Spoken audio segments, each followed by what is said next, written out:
Flexing. Hey y'all! Hey! Y'all, welcome back to another episode with your three favorite cousins.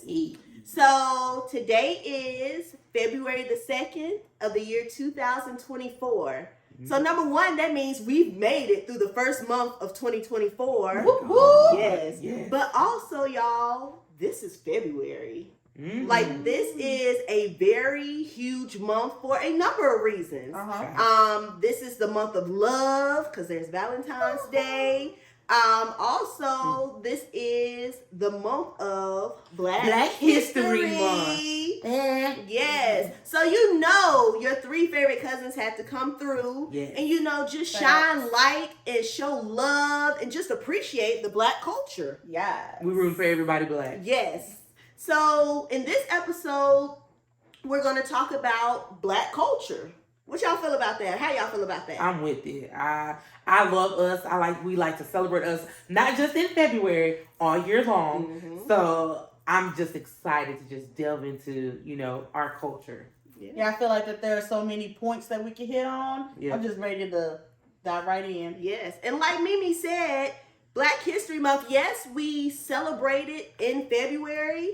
And February is a short month. But Black History isn't just February. Black History is January, February, March, April. It's all year long. And guess what, y'all? What? This year we get a leap year. So that means we get an extra day. So we get 366 days of just Black excellence and just celebrating and basking in who we are and what we bring to the table. Exactly. Yes. Exactly. So y'all, just to start us off and get us in there, what comes to mind when you hear or think of Black culture? Ooh, so when I hear or think about Black culture, I think of the things we bring to society. Okay. So like how we brought different variations or different genres of music. We've brought different types of styles. As far as like the things we wear and how we dress. Our dialect is very different. Slang. And you can't forget the food. Like, you cannot forget the food. Like, I should say food first. Hello. Because if you haven't seen me, I love the food. Okay. Listen. Grew up on it. Yeah. For me, when I hear Black culture, I'm like Lex, I think about everything that we bring to the table, but then I also think about where we came from. Yeah. Like how we started off as property and as workers, not, being paid for our work. Like literally, America was built on our ancestors' backs. And it's just like, I think about how far we've come and how we have seats at tables that weren't necessarily made for us. But we at the table, making a difference. And I think about like the different, ventures, like business ventures that we have, how we have a whole lot more Black entrepreneurs and Black owned businesses. And then I also, just really think about how I just enjoy being Black. It's just at one point, in history, people didn't want to be Black. Like, especially those of lighter skin tones, they would pass. But then it's just like now our different shades of Blackness are celebrated. Right. And so it's just like I just enjoy it. I enjoy the way that we can have different hairstyles. I enjoy our fashion. I enjoy how we come in different shapes and sizes, not just different complexions. And it's just like Black is just beautiful. Like I love it. It is. And like, Lord, y'all have hit on some really good points already. But like when I think of Black culture, I think about, all that, like you all have said, all that we bring to society. And also, like Mimi said, where we've come from. Because at one point, or not even at one point, but this this country wasn't made for us. Right. But at some point, we ended up here, and like went from the bottom, and we've risen all the way to the top. Like we were slaves at one point, like not even people, but property. Right. Do you know how low you have to be to not even be considered a human being? Right. So, we were property at one point, and then to see us as millionaires, billionaires, presidents, first ladies of the United States, homeowners, business owners. These are things that, our ancestors, they could only dream of. And now we're actually doing it. Like, we can actually grasp these things in our hand to actually go to a college and get an education, to sit in a restaurant and chill out and eat with your friends. Like, to look at our past and compare it to our future, it is so amazing. And it's amazing because we did it in the midst of adversity. Like, no one gave us a helping hand or gave us, tools to get to where we are. We had to make the path ourselves. And then when I think about Black culture, I also think about togetherness, because this isn't something that one person did by themselves. And this isn't all about one person, but it's about all of us as a collective. What we did, what we're doing, and what we will do in the future. And I think that's what makes me so excited, is to know about, or to think about what is to come for us. Because y'all, the tables have turned. This is not it. The tables have definitely We have just turned. scratched the surface. It's only up from here. It can only go up from here. It can only go up from here. And like, I'm so excited. And like, I also think about travel. Because at one point, we didn't get to go out and travel. But now, not only do we know about our culture here, but the culture that we come from. And, to make those connections and to rebuild that bridge that was destroyed. Y'all, it's awesome. So, as we celebrate Black culture, what are some highlights? What are some things that stick out to you? Oh, let's see. Some things that stick out. I'll go first.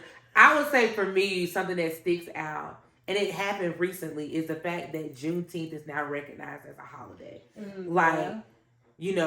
Growing up, like, I've always known what Juneteenth was, or like, we as a culture have always known what Juneteenth was, and we as a culture celebrated it. And it's just like, and now, we're able to, we get the day off just like, July 4th. And so it's recognized, as a national holiday. And so for me, that's a big recognition, because like, for the longest, February was really the only time that society celebrated, Black culture and things like that, or like what Black people have brought to society. And so now to see that, okay, one of our holidays is now nationally recognized, and it's a paid holiday for folks. It's like, to me, that's a good thing. And I think going back further than that was when, I remember when President Obama was elected. That was the first year that I got to vote. And so to know that my very first year being able to vote, I got to vote for a Black man, and he became President of the United States. It was just monumental for me. And then to see our forever First Lady, Michelle Obama, like, just her class and grace, because unfortunately as Black women, we often get stereotyped as, mean, aggressive, and things like that. And we can't be sophisticated, because when you think about it, whenever someone would talk about a First Lady, it'd always be Jackie Kennedy or, Mrs. Bush, and like even Hillary Clinton, she was, First Lady. And so now, I feel like Michelle Obama took the title of First Lady, and took it to another level. She raised the bar. She raised the bar. Definitely did. And so it's just like, to know that she raised the bar, that a Black woman raised the bar like that. And now even with Vice President Kamala Harris, she's raising the bar. And so it's just like, look at us. We doing the thing. But yeah, I think for me, those two things stand out the most, like, recently in society, and it's like how far we've come as, Black people. I agree. I would say something that stands out for me, and I can see it in the profession that I work in, is that how it is talked about more or learned about more in the educational system. Because I feel like when we were in school, we did projects and research and stuff on it. And excuse me, I felt like over the years, like you didn't really hear kids talking much about, oh, I gotta research about Martin Luther King or Jackie Robinson or whoever, some black person who did something, excuse me, who contributed throughout history. We never heard about that anymore once pretty much we finished school. Right. And it was always the same people. The same people over and over. It was over and over. Yeah. Booker T. Washington, your George Carver, George Washington Carver, like him and the Peanut, Lord. I can't tell you how many projects I did on him and the Peanut, Lord. Like, oh. Yeah.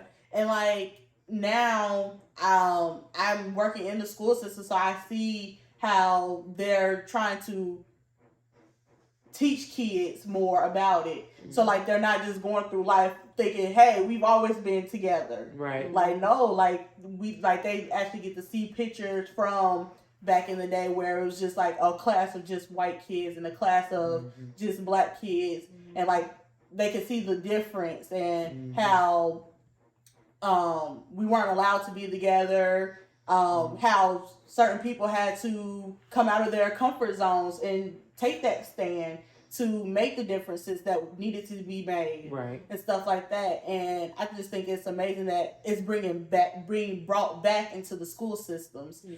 In some of them, but you got Florida that's trying like to ban certain like topics about like slavery and like our history, and it's just like on the flip side of it, knowing that a state like Florida is actually trying to get rid of like critical race theory and things like that. It's unfortunate that, for me, I feel like they're trying to water down our history. Mm-hmm. They only want to show the fluffy stuff. They're not wanting to, and I feel like it's because it paints, our Caucasian counterparts in a negative light. Yes. Mm-hmm. And so, of course, they don't want to be painted like that, and then they try to do it under the guise of, oh, we're trying to protect our children. Okay, but what about our children? Mm-hmm. And so it's just like, no, your children need to, my feelings are that your children need to learn what their ancestors did to our ancestors. That way they can fix it. Right. They can actively try to, okay, I don't want to be like that, or I don't want to perpetuate that. Mm-hmm. They need to know what their ancestors did in order to fix it. Right. But you only showing the fluffy good stuff and like everyone holding hands and singing Kumbaya.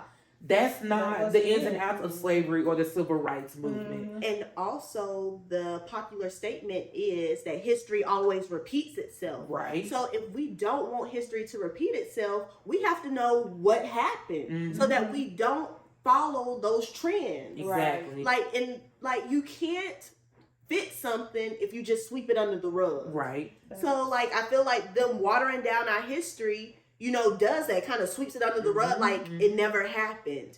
But it did. And that's why, it's so important to celebrate us and who we are. Right. And not just us and who we are, but those who came before us. Mm-hmm. I would say that, a highlight of mine is, not only Juneteenth, not only the education system, but I want to shed some light on my grandmother, our grandmother, our grandma Elizabeth. She turns 88 this year. Oh, no, sorry. She turned 88 last year. And so she's seen some things. Mm-hmm. And like, I remember hearing stories of like when she worked at like for the Caucasian counterparts. Mm-hmm. Like she would go and clean their houses and like get like coins as her payment and stuff like that. And how she had to work to how she had to walk to get to work. And for me, like, I love the fact that, she's been through all of that, because then she can celebrate and, her culture as well, because she went from that to having a black president, a black first lady, a black vice president. Yep. So I think that is so amazing, and to know that, we still have her here, because when people try to water down our history and erase us, we have people like that to, still hold on to and to still pass down those jewels.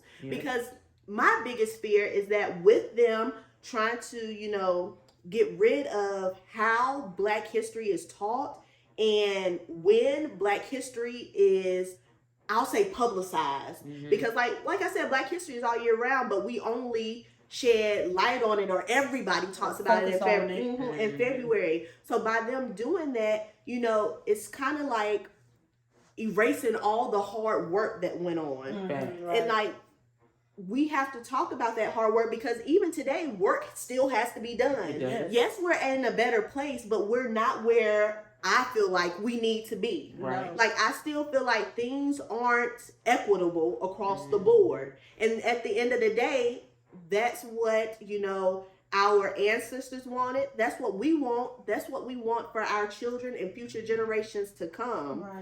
It's like, when you think about it, like the movie Hidden Figures, we as Black people, we do a brunt of the work. Like in the movie Hidden Figures, they were the ones calculating the numbers. They were the ones like learning how to like process the IBM machine and everything like that. We were behind the scenes doing all the hard work.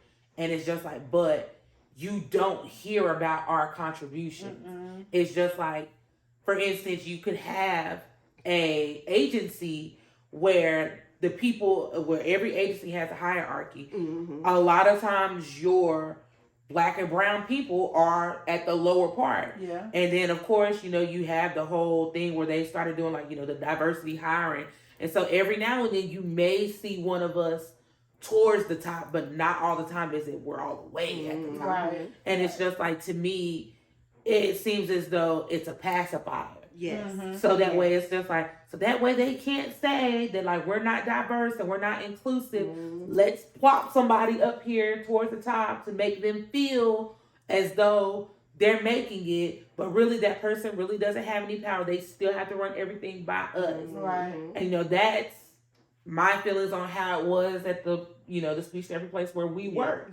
And that our supervisor, one of our supervisors was African American or Black, whatever, but she had no decision making power. Everything still went from, you know, the Caucasian counterparts at the top. And so then it's just like, I'm like you, I wanted to get to a point to where we're at the top because of everything, not only everything that we bring to the table, but not just because we want to look diverse, but we actually are out here doing the work. And we're educated enough these days. We have enough experience. We are qualified, sometimes overqualified. We're overqualified and still overlooked, if that makes sense. And I think that it gets frustrating in that, you know, the line is always, like we said in the first season, the line for us is always moving. We're always rising to the occasion, and we're always getting there. But unfortunately, society, the line is always moving. And until we as a society can get to the point where the line isn't moving for, you know, the Black and brown folks or the minorities, then it's just like, but I don't feel like we'll ever get there. We won't. I think eventually, hopefully before the Lord comes back, we get there. But it's just like, you know, we just have to keep moving and keep pushing and keep breaking those barriers. And it's just like, but I think something that we've lost in our culture is that togetherness. Because sometimes, you know, it's that's a them thing. Because unfortunately, we have to be realistic. Sometimes we do have, you know, counterparts that, you know, they make it to a certain level, but they forget where they came from. And so then it's just like, you know, they always like, all skin folks ain't kin folk. Like, so it's just like that starts to kind of ring true when you have folks that do that they get a certain level of come up and, you know, they don't necessarily, you know, remember the struggle. They become remiss with the struggle. Right. I also think, Mimi, you brought up a good point, the togetherness. I feel like at some point that was lost, but I think that we're trying to get that back. Because like and this is a sad thing, and this could be an episode all in itself, because you know when tragedy happens in the Black community, the Black community comes together. However, it shouldn't just be when there's tragedy. Like when there was police brutality. We came together. We came up with the Black Lives Matters, and you know we worked hard to fight for our injustices. Our brothers, and our brothers and them, the injustices done to them. However, when there's like black on black crime, we kind of like look the other way, right, or act like it doesn't exist. Right. And like, I feel like we need to get back to that togetherness because there is strength and there's power in numbers. Yeah. And to be honest, we don't call ourselves, but we were given the title minorities.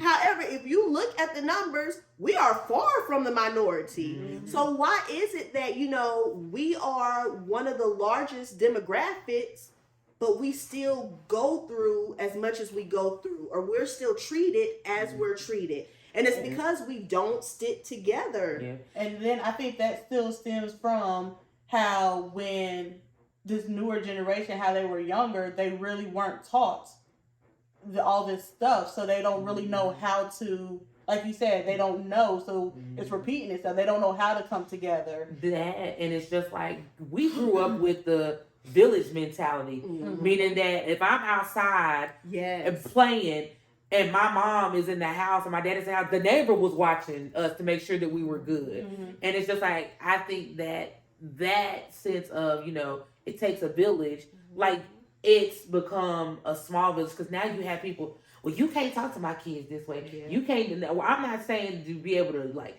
fully discipline someone's kids, but it's just like, back in the day, if my mom's best friend is like my aunt.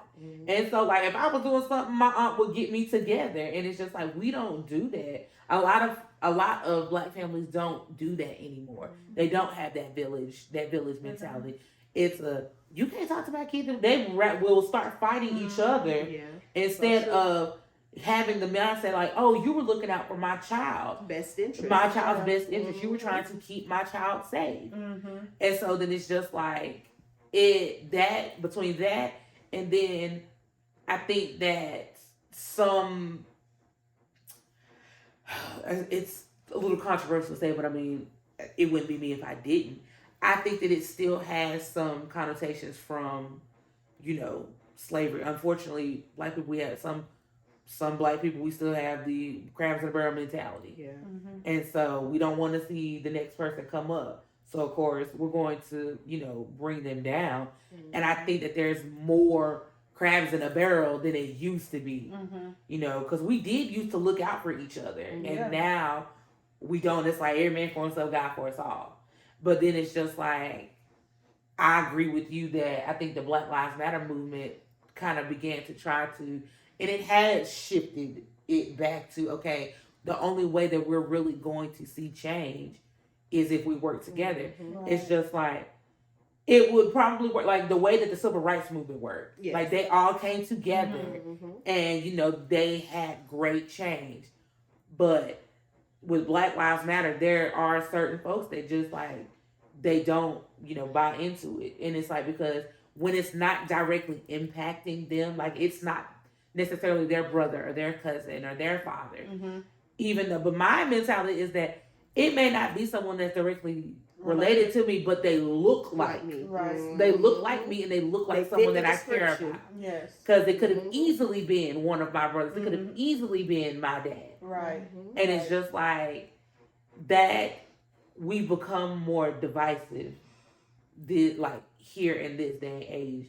And I think that I agree with you too that the kids aren't being taught that. Right. Well, I can say for our family, we still believe in, that village mentality and that whole, like, aunties, cousins, helping to raise the kids.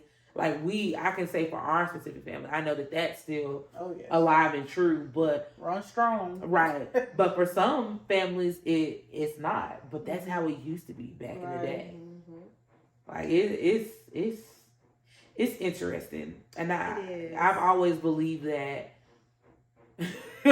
It sounds really like conspiracy theories, but it's just like a lot of time, like I said, I think a lot of our downfalls are so deeply rooted from slavery that, like, the whole issue with colorism that affects that definitely is like rooted from slavery in the version of the folks that worked in the house versus the folks that worked in the field.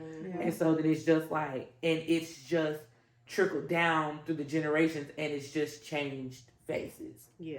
And I can speak on that on colorism. Like, is so powerful today. Like you can see it within households. Yeah. Like for mothers who have either multiple fathers, or even if it's the same father and the kids just come out 2 different shades. Like you can see like the lighter shade kid gets treated 10, 20, 30 times better than the darker one does. And it's saddening to me because like I said, I work in the school system, so I see it. Like the darker skinned kid could come in looking any old kind of way, where the lighter skinned one comes in, hair nice and done, got some new clothes on or name brand clothes on, and I was just like, but they live in the same house, and ain't like one lives with mom, one lives with dad. Right. They live in the same house with the same parents, who and the parent make enough money to spend on both kids, but you spend more on one versus the other because that one's lighter. Yeah.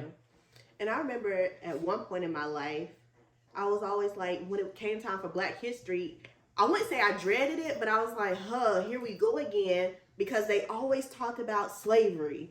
And then it was always about, all the hard times that we had to go through, all of the persevering that we had to do, all of the whippings that we had to take and stuff like that. And I was like, I'm tired of hearing all the bad. Like, I felt like that was all they talked about. Like, yes, they sprinkled in the civil rights movement with Martin Luther King, Rosa Parks, Malcolm X, and everyone. But, like, it was mainly about, slavery and the bad. And, like, now I'm glad that, I see now that, in order to celebrate, you have to have something to celebrate. So if we don't know where we come from, then we can't actually talk about where we're going, And like, I know you all talked about Black history being taught in schools, and I know different schools and different districts are doing it different ways. But like, another highlight that I have is that, at my school, we actually have a class for kids to take called African American history. Like, yes, and here's the double-edged sword. So the kids have to take world history and civics and economics, but African American history is an elective. So if you take it, you take it. If you don't, you don't. Like, it doesn't count towards graduation requirement. But I feel like, it's an elective. My thing is this: why can't you choose? Like, to me, I feel like kids should be able to choose. Like, I don't feel like it should be force fed that you have to learn world history, because world history doesn't go into my culture the way that it should. Right. That's where you get the watered down. Like, I can remember one time in a history class, they tried to make it seem as though like slavery was good for folks. Like, it gave them it taught them how to work. It it gave them, a place to stay. Like, I was like, gave us a place to right, stay. I was like, where? We had a place to stay over there. Right. We definitely living good. Right. And so it's just like, I feel like they should be able to choose instead of that would make sense. Like, them. I feel like, okay, so you have your curriculum and you need a certain amount of credits per subject. If I know I need 3 history credits, then I should be able to choose American history. Yeah, which histories I want to count towards my credit. Right. Because like Mimi said, every history doesn't fit. Or to be honest, not all history includes us. Right. Because remember, at one point, we weren't even people. Facts. So the fact that I do like the fact that African American history is offered and it is taught, but I do not like the fact that it's an elective. Right. Because what happens is, we're force feeding these kids about world history, about the different dynasties and stuff like that, force feeding them about U.S. history. And then when it comes to Black history, which my school, we have, our demographic is minorities, Black and brown people. So then you're forcing these other histories on them, but when it comes time to their history, it's like, you can take it if you want to, but, that's up to you. Like, what is that? Like, how can we learn who we are if someone doesn't teach us? Right. Like, yes, we have it at home, but, like, we need someone to teach us. Yeah. And it's just like, you would think, to me, at least in my opinion, the same way that we're forced to learn, like you said, about world history and American history. And okay, they have the elective of African American history. Why is there like, no Hispanic history? Mm-hmm. Because it's just like, a lot, let's just be honest, they have their own story. Yes. Mm-hmm. And it's just like, when you think about it as well, I think it was a celebrity was talking about he's Afro-Latino, and he was talking about like he identifies as Black, but he does have a Hispanic heritage. Mm-hmm. And he was just like, Black people don't necessarily accept him that way or whatever because of the his Hispanic heritage. But it's just like his explanation is, no, we were on the same boat. Mine just stopped at my ancestors' stuff just stopped at a different stop. Right. And that's literally that's correct. There were further down in Central America, there were stops where like they were on the same slave ship as us. Mm-hmm. They just stopped and then got sold or bought or whatever at a different point. And so they're Black, just as Black as you or I, but their drop off spot was just in Hispanic culture that was occupied by Spain at the time. Mm-hmm. So it's just like you have to be, to me, that would more be acceptable for your diversity, equity, and inclusion, and that give them a choice. It's still a history. Just have it like history. You choose which history you want to learn about. Because I mean, let's just be honest. I can say that I don't use history in my job. Don't. Like, well, I'm pretty sure y'all do because y'all teachers. But like, I mean, actually, I don't because I'm. So we have a point. We're supposed to include cultural diversity in our lessons, but again, it's not something that's pushed. See. So if you want to bring up, like, there is Hispanic History Month, there's Pacific Islander Month, and all that, and during those months, they do suggest that you tie that culture into your subject area. Mm-hmm. But all they do is talk about it. There's nothing done. There's like no behind curriculum to follow. Right. Like here's a guidebook on X, Y. And also, I'll say, like, in education, there are classes that are worth more credit. These are like your IB classes, your AP classes, and like classes like your AP classes, they give you college credit even though you're still in high school. And so they have an AP World History, they have an AP US History. Again, there's nothing for African American history. Why isn't so my thing is, if we're pushing history, why isn't all history pushed? Right. Why is it only the ones that the glamorous histories, Yeah. or the histories that include those who see themselves as superior? But if we're talking about history is everything. Like, we can't blotch out some parts and act like it didn't happen. But what's crazy is that they love stealing our culture, but they don't like teaching our culture. Like, they whole lot want to take our hairstyles. Like, for instance, like back even, before Botox and lipo and all that was a thing, the way that people dressed, when we came over from Africa, we came with all the hips and the butt and the full lips and things like that. They would have to get the corsets and stuff to slim their waist to make them be shaped the way that we're shaped. Or they would wear the little cage things underneath their dresses to make them look full like we look. And it's just like, y'all love to appropriate our culture, like with the braids and things like that. And now everybody wants to get the injections to have the full lips that we are just born with. Or they want to get the BBLs and they want to get, the lipo, the fat removed from here to go here to have the shapes that, our people are naturally given. Right. But it's just like, but where are y'all? Where are all these people? And they love to marry our Black men. Hello. And it's just like, but I where? can't find one. Right. There might be, you never know. Look.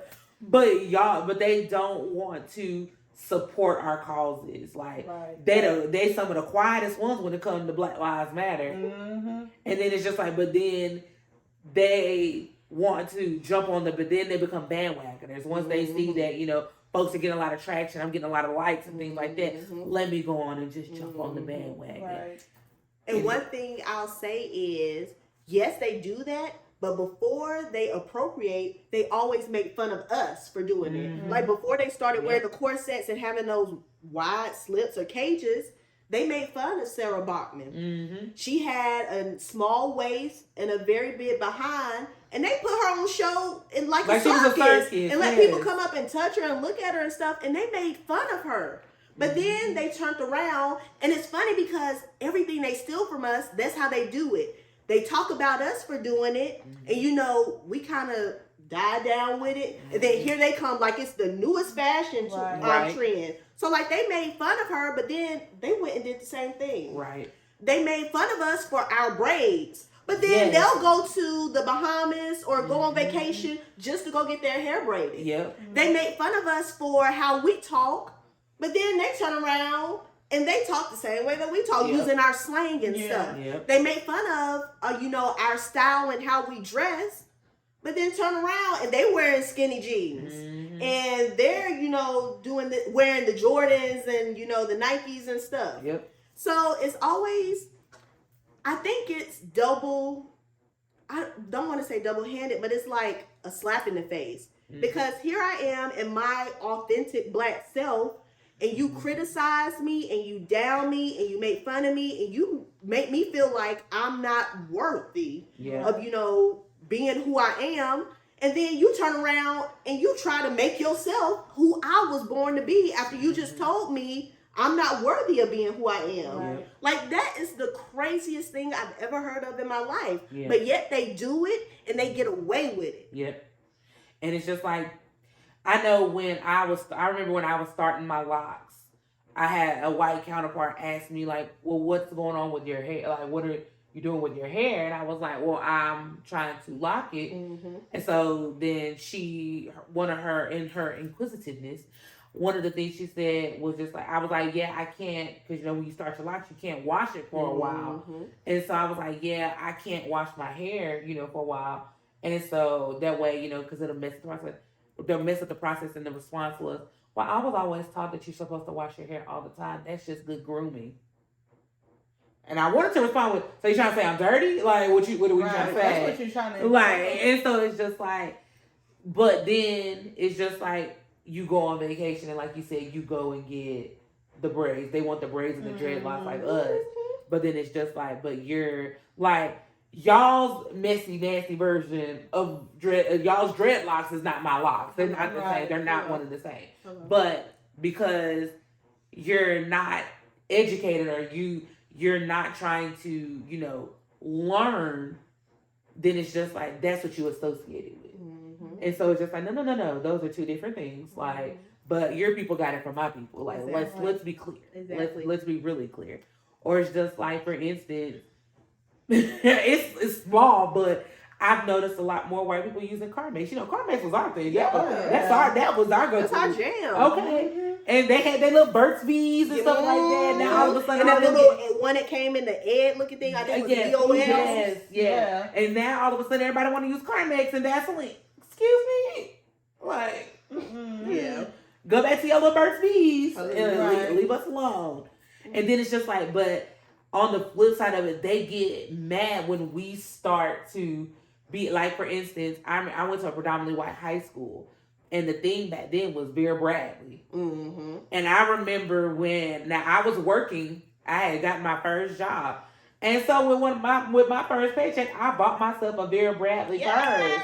And so then when I came to school, it's like, oh, who gave that to you? No, baby, I bought this. Hello. Like, I have the capability to be able to buy the things that you can buy. And it was just like, they were offended that I was able to afford the things that they could afford. And so, but it's just like, but I don't say anything when y'all come up in there with Jordans and things like that. I don't say anything when, you know, you're coming, because I remember, I'll never forget the first time I saw a white person in baby fat.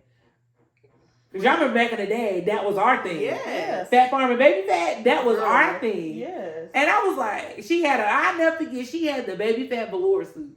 No, she did not. The audacity. Girl, and I was like, but I didn't say nothing. I was just like, oh, that's cute. I ain't say why you got on my people's stuff. I ain't take that approach. I could have, but I didn't. And so it's just like, it's like one of those things. Like, it's cool when they do it. It's a problem when I do it. Right? What you all mean? the time. And like that also sheds light on, they always think that what we do and what we have is beneath them, and what they do and what they have is out of reach for us. Like when we go in, when Sperry's came out. Oh yeah, girl, they were rocking Sperry's. As soon as a black person got some Sperry's, it's like, oh. Or the Birkenstocks. You remember Birkenstocks? Yes, it was like, oh, where you get those from? How you get those? The same way you it's got like, are those the off-brand? Yeah, they automatically assumed that they were knockoffs. Excuse me, yeah.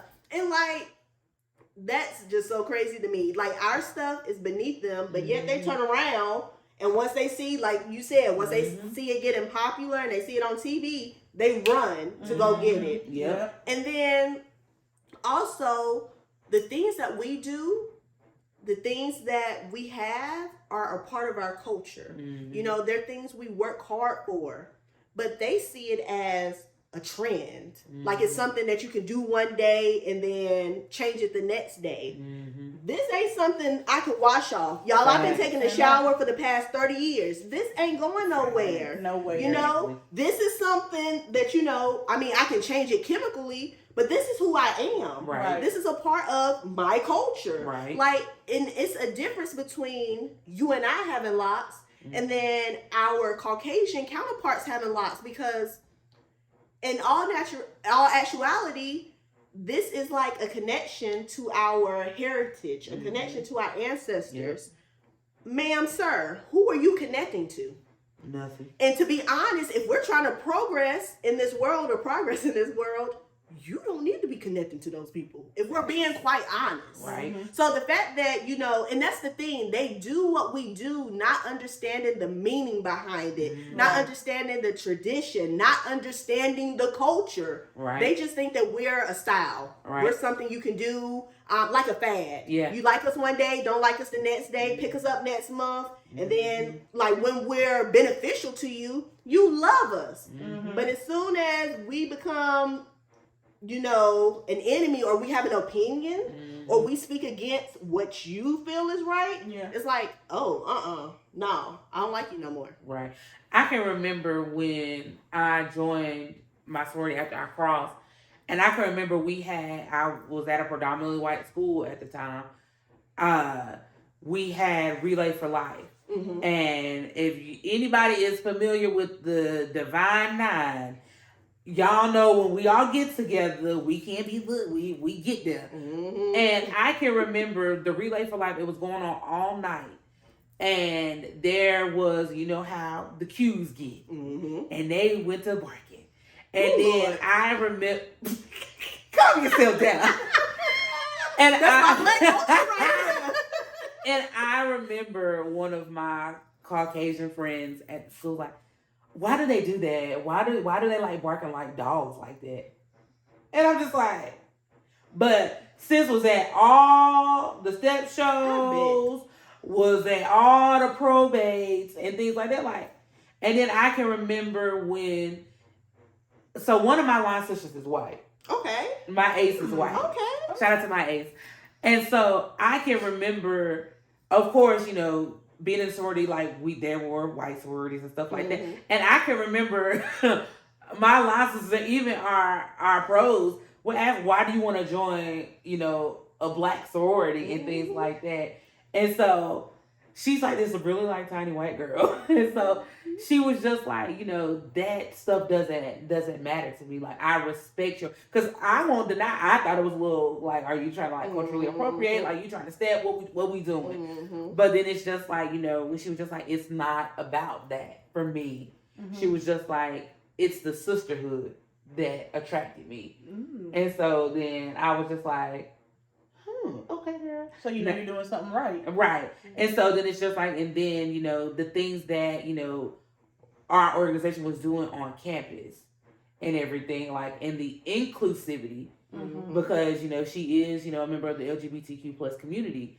And so the Caucasian sorority was not as inclusive for her and, you know, her you know, her lifestyle. Right. And so then it's just like, she was like, the sisterhood and the feeling that I get when I'm with y'all and I'm around y'all, she was like, it's different. And it's just like, it did make me look at her differently. Because I won't deny when, like, you know, I found out that she was going to be on our line, I was just like, you couldn't go join the white sorority? Why you had to come join over here?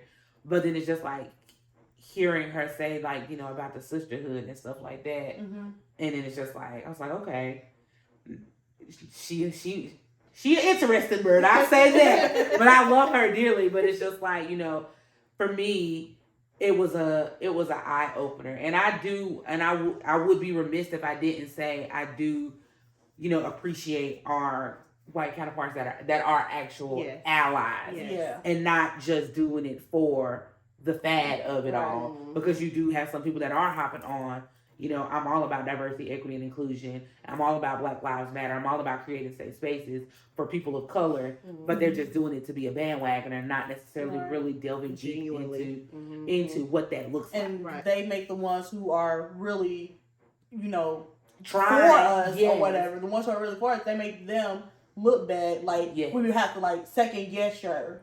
Like, the ones who are really for us, we have to second guess their intention. Like why are you with us? Like you said, why are you here? Like, right, exactly. Like, it's just like, you have your own thing.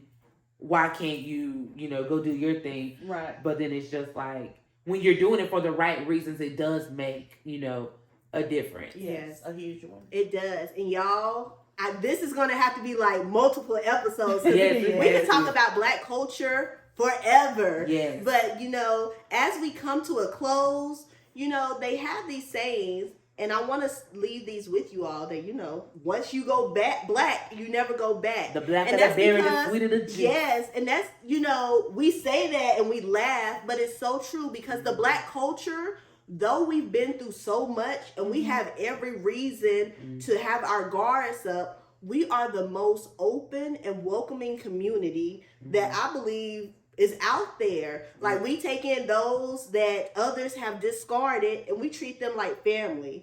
Like, once you get the Black experience, it changes your life. Like, and that's, you know, on every end of the spectrum, like whether you are Black or not. Because, you know, once we learned about, you know, who we were, it like changed our whole lives. It does. So, you know, for all of our cousins out there, we want you to go forth in this month with your head held high and your shoulders back and walk proudly in who you are. Because God makes no mistakes and he never fails. So walk true in who you are. Be proud in who you are. Be proud of where you've come from. Yes. Ladies, y'all have any other thoughts? I'm going to just say, just remember that you are the king and queens that you were meant to be. Facts. And it's just like, our ancestors fought for a reason, and I think that it's important for us to remember the struggle that they went to, because we can't appreciate what we have now without appreciating the struggle that they had to go through to get us here. Amen. And y'all, as we come to a close, I will say this. I've said it before, and I'll say it again. Even on your worst day, you are your ancestors' wildest dream. You are living their wildest fantasy. Yes. So, cousins, go forth, prosper, and walk proud in who you are. Yes. And until next time, bye y'all. See you later. Stacking every month, put that work in. I deserve to stand. Bring the baddies to the front. It's the type of life that I want.